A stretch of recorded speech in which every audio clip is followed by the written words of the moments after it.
पतवा डोले पोतैया डोले मोरे मनवा डोले गुरुजी। पतवा डोले पोतैया डोले मोरे मनवा डोले गुरुजी।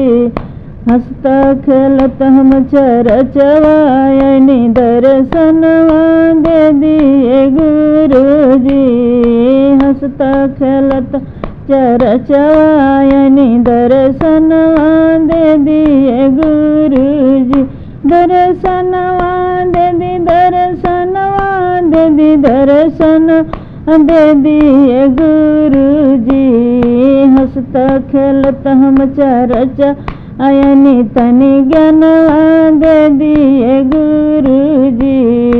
हंसता खेलत हम चरचवायनी तनि ज्ञानवा दे दिए गुरुजी। ज्ञानवा दे दी ज्ञानवा दे दी ज्ञानवा दे दिए गुरुजी। गौवा के लोगवा पागल कहला तनि ज्ञानवा दे दिए गुरुजी। गौवा के लोगवा पागल कहला तनि ज्ञानवा दे दिए गुरुजी।